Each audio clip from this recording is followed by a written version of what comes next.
Alright, we have a hodgepodge of things we are doing today to test out the RevB Daughterboard. And we've got all kinds of power sources here, including actual batteries, because I don't have a large enough programmable load to dump up to 6-7 amps at up to 250 volts. So we're dumping it into batteries here. This is basically watching to make sure the batteries don't overcharge. This is an LiBCM that has been massively repurposed for other things and just keeps on finding new uses.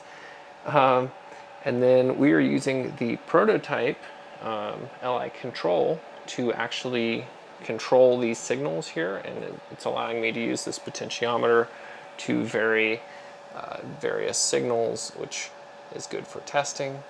And what we're seeing right now is that this guy right here is monitoring my current into the batteries, which is right now 4.5 amps. And if I move this dial, I can get up to 6.5 amps, which is what I've set the limit to. This supply will output up to 6.9 amps, but it's only rated for 6.5. So we limit it to 6.5 on the high end. And then we can also do 3.4 amps on the low end. This is at 240 volts. If we go down to 115 volts input, our current is limited to about 5 amps, which is what we expect because we have to stay under the 12 amp limit on the 120 volt input. And so that means that if you charge with 115 volts, it's going to be 35 amp hours divided by 5, which is 7 hours at 115 volts. And then 6.5, so 35. It'll be 5.5 hours with 240 input, which that agrees with the values I had initially anticipated. We have some other control features here. I need to pop this DMM off and on real quick. Sorry. So we have some other control features here. This is the actual supply output there. And so one of our control features allows us to set the voltage low enough that the supply can't charge the batteries. And that's currently 105 volts that we set to. We can also crash this thing.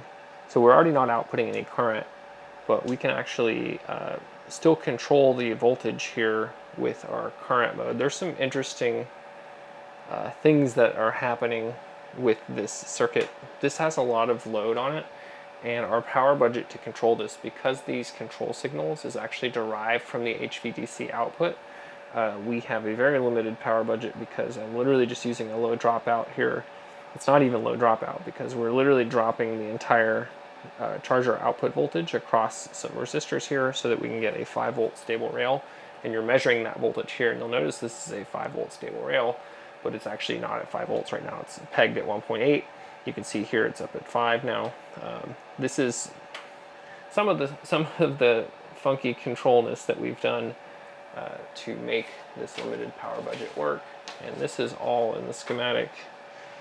It's all this circuitry here. You can see I've made some changes here as far as this is our LDO here. It's really just a linear regulator.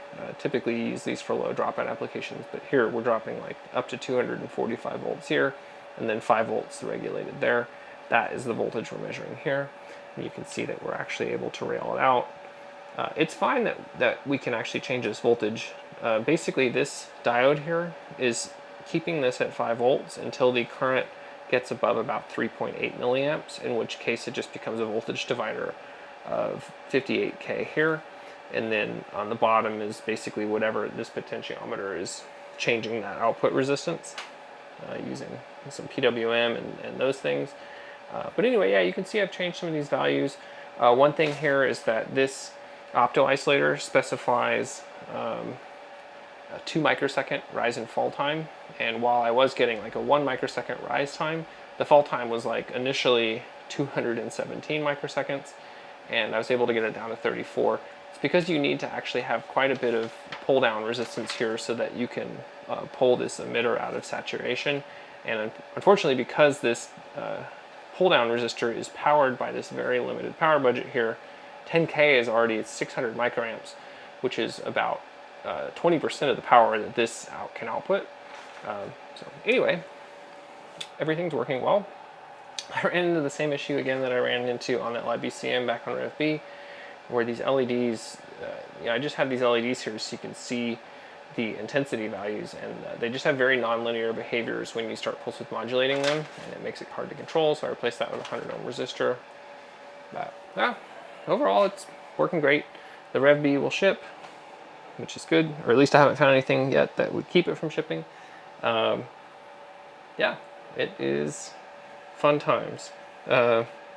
It's always fun to repurpose these things for various applications. You know, we've got the potentiometer and the prototype LI control. I know I already mentioned that. Here's the actual DUT we're testing here. And then, of course, this power supply as well. Yeah, anyway, thanks for watching.